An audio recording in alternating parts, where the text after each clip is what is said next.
Hello and welcome to History's a Blast, coming to you from Whispering Winds Campground in Sheffield, Pennsylvania, the heart of the Allegheny National Forest. And it's a rainy day, but we're going to try to get some things done anyway, so come along and we'll see what we can see.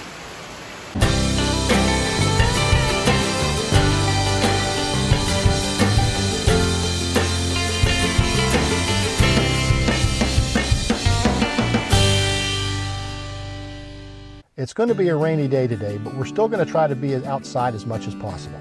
We're going to head east to the Kinzua Bridge State Park, where we'll tour the visitor center, and then we'll go out onto the high bridge, the remains of the high bridge, and see the view of the beautiful Kinzua Creek Valley Gorge. And then we're going to head west to Heart's Content, a last stand of old growth hemlock and white pine in the Allegheny National Forest. And maybe we'll see a few other things along the way, so come along. Mount Jewett straddles U.S. Route 6, a few miles west of the turnoff to Kinzua Bridge State Park.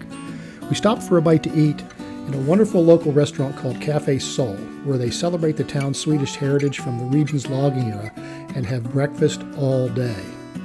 And they have fresh ground coffee, so we could stock up on coarse ground coffee for our camper's percolator. Neat little place. Lots of atmosphere. And good food, too. Don't forget to voop, voop, voop the Swedish chef on the way out. Before heading to the bridge, we took a side trip down into the Kinzua Creek Valley to the village of Kushequa. Turning off Route 6 on Kushequa Avenue, we crossed the former B&O railroad tracks, now operated by the regional railroad, the Buffalo and Pittsburgh, which also runs close by our campground in Sheffield. Mount Jewett was home to a large leather tannery from 1887 to 1941. It occupied about 6 acres along these tracks extending past that blue metal building there. A short railroad branch ran from here down to Kushequa at one time. Now today, Kushequa is a quiet residential village nestled in a steep-sided, heavily wooded valley. But 100 years ago, it was a hive of industrial activity, as this Sanborn fire insurance map from around 1910 shows. As we come into the place, it's hard to believe that a big lumber mill complex once would have stretched out of sight in either direction, and other smaller industries taking advantage of forestry resources and local natural gas wells dotted the landscape on either side of Kinzua Creek. The railroad came into town on this side of the creek, and it crossed the road, once called Kinzua Avenue, but now a dead end, at some point around here to enter a railroad yard serving all those industries up and down the valley. A few old industrial buildings are visible in the trees, and I've been able to identify them from a map and pictures in a magazine format book in my collection titled Sawmills Among the Derricks by Tom Tabor. It's still in print. In fact, we saw it for sale at the Allegheny National Forest headquarters just outside Warren, PA, on our way back from the Lucy Dessey Museum in Jamestown, which we visited a few episodes back. Here we go. So we've turned around, and the windowless brick building hiding in the trees is probably the railroad car shop. If you look in there closely, you might be able to see the electric lights still hanging from the rafters.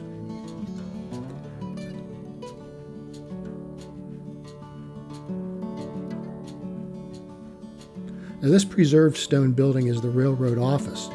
The track, or was the railroad office, the track ran on the opposite side from the road at a lower level.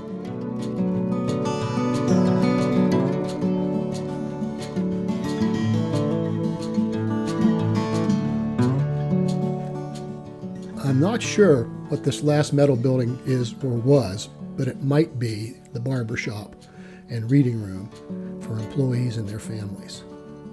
So that's Kushequa. By the way, there's a B&B called Silversides on the other side of the creek. It was once the home of the founder of Kushequa and the railroad that served it, Elijah Kent Kane, brother of Thomas Kane, who was responsible for the building of the Kinzua Bridge. Well, our rainy day adventure continues. It's late afternoon and it's still drizzling a little bit. We're here at the Kinzua Viaduct State Park, and we're going to go in the visitor center before we go out and take a look at the Skywalk, as it's called, the remnant of the old, very high steel viaduct across the Kinzua Gorge, Kinzua Creek Gorge, that is. until it was destroyed by a tornado recently, within recent years anyway. So come on inside. There you go. So 2003 it was destroyed by an F1 tornado and partially rebuilt and cleaned up, and the skywalk was built and it was turned into a state park. 2011. So it's one of the newest state parks in Pennsylvania. As you come into the entrance lobby, you see the wonderfully contextual architecture, construction of the steel viaduct. You got a worker up here, silhouetted. See if we can get some facial features here. There we go. Very nice. There's a real steampunk theme to this thing. You see gears. Here's Thomas Kane. Okay, for the town of Kane, and he was involved in the founding of the area, the development of the area. Here we have construction.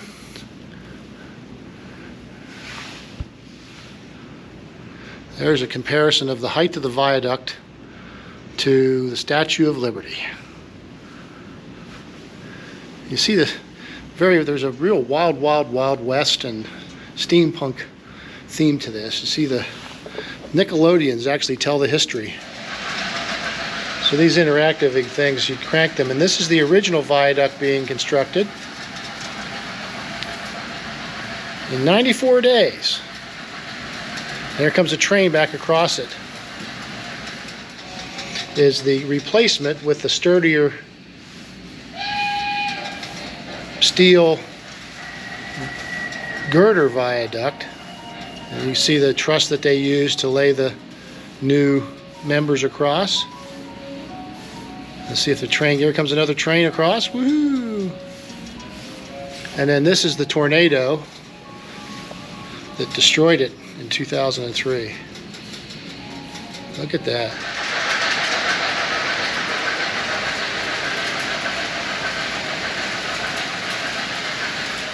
Visit our lower level gift shop and exhibits. Oh, look at the live, there's examples of the wildlife that you see in the area. Look at the size of that beaver. That's a big beaver. There's a white-tailed deer and an otter. Here's the train car sort of history. Black Gold Rush, pick coal, money trees. So you got lumber and tanning and coal and oil and natural gas.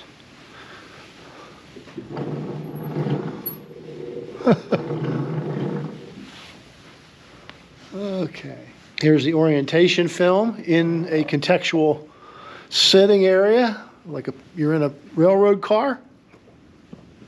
Very nicely done. This is a great interactive display area. Very steampunky, as I mentioned earlier. Did I what? The floor? I mean, even back the details of the floor. Yeah. The carpeting. The carpeting is like wrought iron. Myths and legends. Oh yeah. Very nice. And you can feel and see the different paw prints and footprints of white-tailed deer, and looks like big animals and little animals too. Bear, oh that's a bear, okay. Well, okay, there we go. So again, we have the steampunk technology. Go ahead and throw the lever. Crunk. Now how are you going to get the porcupine noise?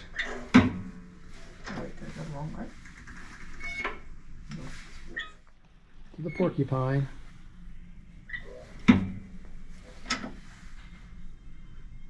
Okay. So the porcupine doesn't want to make noise all of a sudden.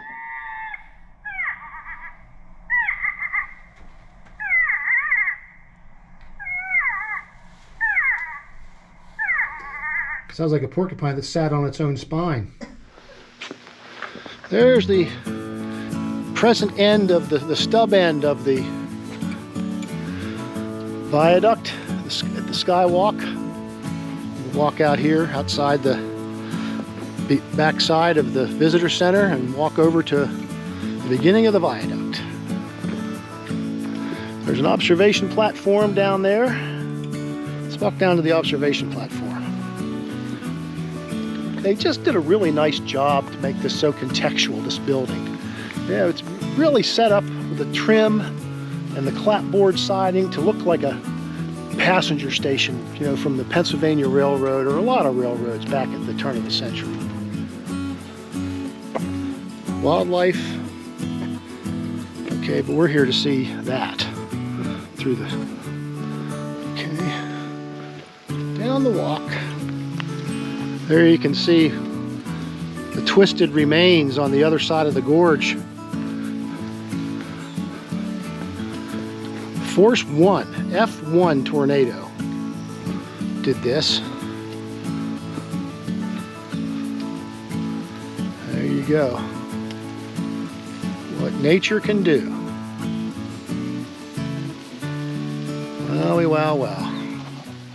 I was here 20 years ago, the year before the tornado, so I can bring the whole structure back to life through the magic of image editing software. Okay.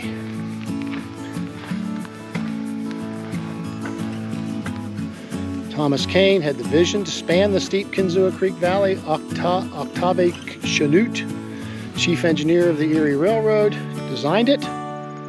And Adolphus Bodenzano, chief engineer for the Phoenix Bridge Company, embraced the engineering challenges.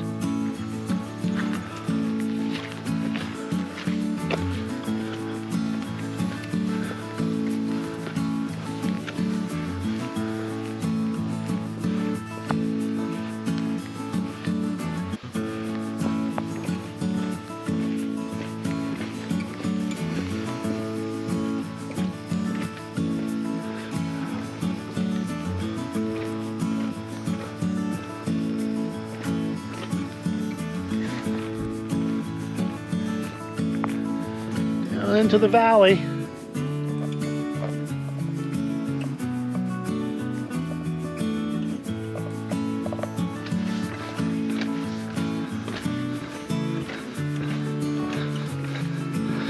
You got the glass floor. You can walk out on it and look down. Woohoo! Come up, look off the end. There's little old Kinzua Creek down there. You see the footpath, hiking trails. And looking off now toward the west, down the Kinzua Gorge, in the direction of the Kinzua Dam that creates the Allegheny Reservoir. It spans the state line between Pennsylvania and New York. Beyond those valleys out there. Amazing. What a beautiful, beautiful sight.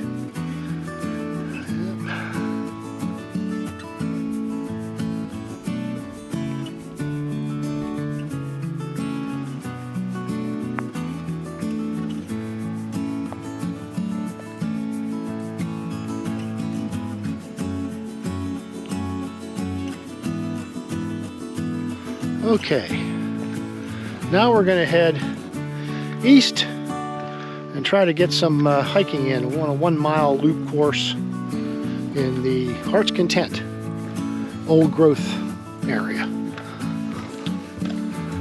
See you soon. That's it for this time. I hope you enjoyed this video and will take time to view some of our other ones.